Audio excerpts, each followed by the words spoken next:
Mr. Speaker, on numerous occasions I have risen in this Honourable House to provide updates on the continuing roadwork projects across the island, namely the Balco Infrastructure Project, the Ministry of Public Works Water and Wastewater Master Plan Phase 1 works in St. George's, as well as road paving generally. There have been 5 ministerial statements made on this matter since the original project announcements back in February 2020, the most recent being in July of this year. As this is the most pressing issue facing Bermudians, followed closely by housing, I shall continue these reports to keep the motoring public informed of progress. Mr. Speaker, let me begin by apologizing to the people of Bermuda and those who live here and use our roads for the state they are in. They are in a significant state of disrepair, and few of the plans to address this situation have been successful. I will set out the status and plans underway and forthcoming to address this situation. Mr. Speaker, I remind that both the Balco Infrastructure Project and the Water and Wastewater Master Plan Phase 1 works in St. George's are inconvenient and uncomfortable in the immediate for the motoring public. However, the sacrifice is worth the wait because when completed, we will see the protection of our freshwater supplies, protection of our electrical infrastructure, and ensuring that the sewage we produce is properly disposed of in a more environmentally conscious way. Mr. Speaker, while these works are progressing steadily, the final phase of the Balco trenching works from Franks Bay in Southampton to the Evans Bay substation have been paused until the new year. I can report that much of this trenching work will occur on the railway trail rather than the main road, thus providing some relief to those traveling out of the west. The trenching for the Water and Wastewater Master Plan Phase 1 works in St. George's has been completed, and we are in the throes of commissioning the new reverse osmosis and sewage treatment plants, gradually bringing online residents and businesses in St. George's and Southside. Mr. Speaker, accolades must be given to the Department of Works and Engineering's asphalt crews, ably led by Principal Highways Engineer Mrs. Tina Bear-Searle, all of whom have worked tirelessly under very trying conditions to address the magnitude of paving requests and pothole complaints that we have received. This year alone, the Ministry of Public Works asphalt crews have, in conjunction with East End Asphalt, completed repair works for uneven surfaces along Mullet Bay Road, near Stokes Point Road, St. David's Road entrance, Kinley Field Road, Middle Road at Warwick Academy, and Middle Road at St. Anthony's Church. Completed the permanent paving for trenching works at York Street in St. George's, Harrington Sound Road to the Lamington Caves area, Harrington Sound Road from Shark Hill to Painters Road, and Devil's Hill to Harrington Hundreds entrance. Completed the temporary paving of Balco trench work along Middle Road in Warwick and Southampton, Palmetto Road, Earl Military Road, and Frog Lane in Devonshire, and multiple road crossings in St. David's Parish. Completed drainage improvements by creating an asphalt lip on Perimeter Lane at the Glebe Junction and installed a drainage channel at the Glebe bus lay-by to allow for excess rainwater to be redirected into the nearby canal. Resurfaced the netball courts near the W.E.R. Joe Tennis Stadium that are being utilized by schools and the public. Paved the Watford Bridge lanes and fixed hundreds of potholes, most of which were reported to the email at potholes@gov.bm.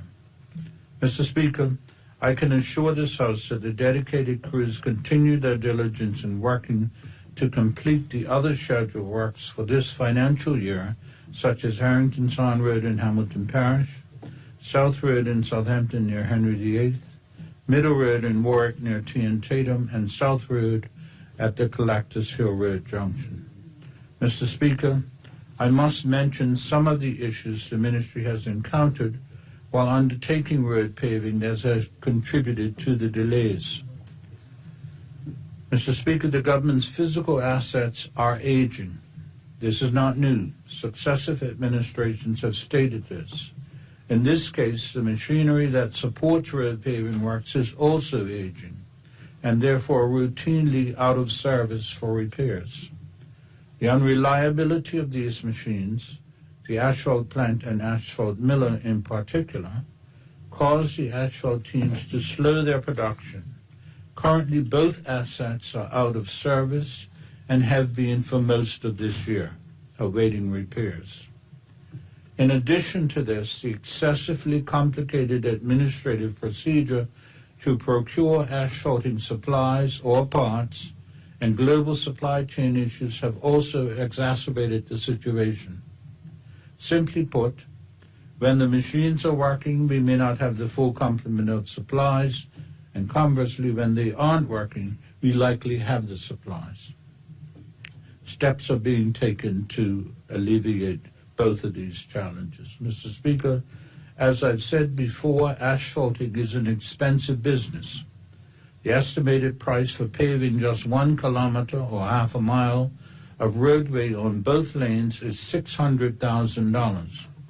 These costs are broken down to a single major component, namely the exorbitant price of asphalting material. It currently costs the ministry 62 cents on every dollar used for road paving for this material. However, Mr. Speaker, the key to success is inherently knowing and understanding the circumstances in which one is placed. Hence, the rationale that before the current inoperability of the assets, the ministry entered a partnership arrangement with Eastern Asphalt, the sole private sector provider of bulk asphalt on the island.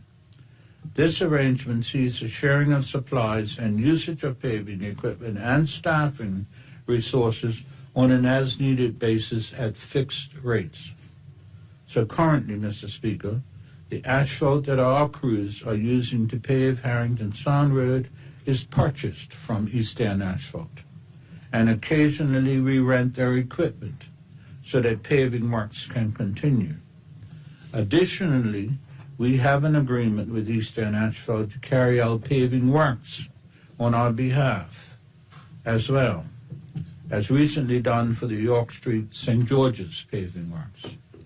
This protocol will continue while we work to get the plant operational again and explore options for the purchase of a new plant.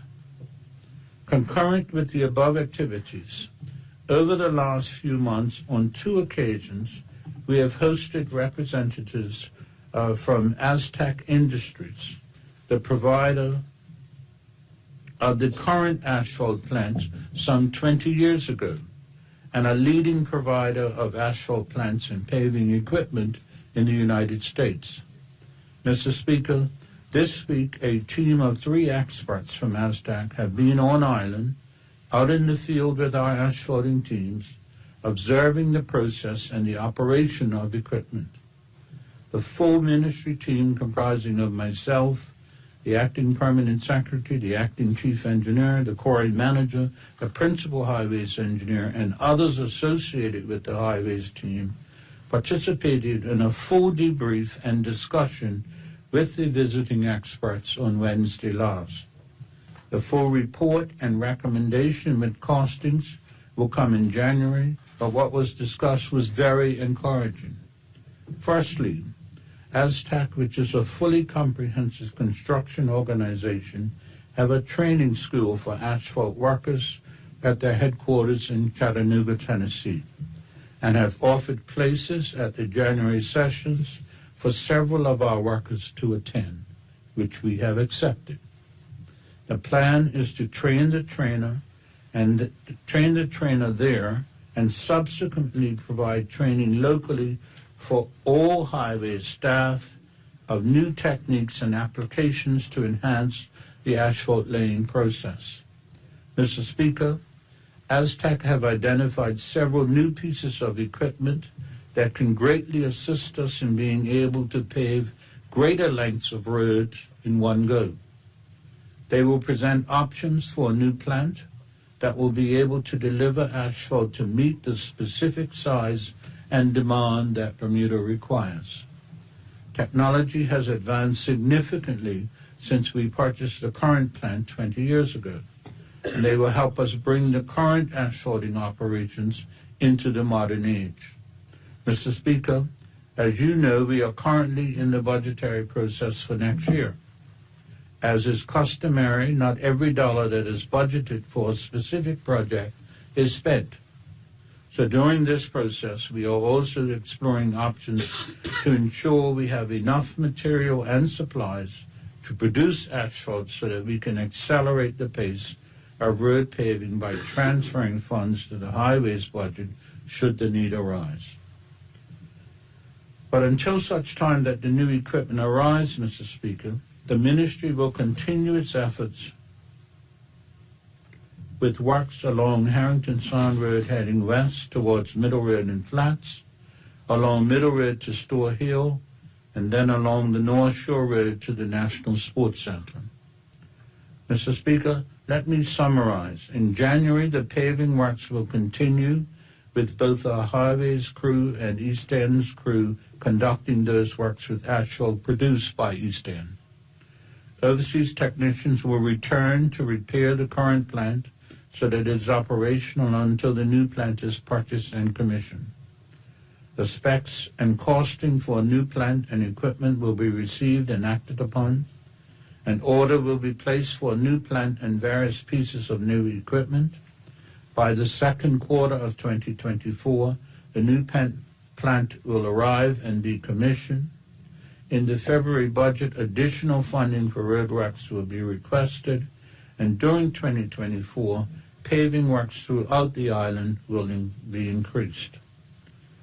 Mr. Speaker, I hope this update provides all with a clear understanding of the current situation and plan going forward. We are fully committed to addressing the dreadful state of our roads as quickly as possible. Let me end where I began, Mr. Speaker, by apologizing to all road users for the delayed delivery of these projects and thank the public for their patience and understanding. We will continue our efforts to advance the paving of our roads at an increased pace. As always, Mr. Speaker, I will keep this House and the public informed as we progress. Thank you, Mr. Speaker.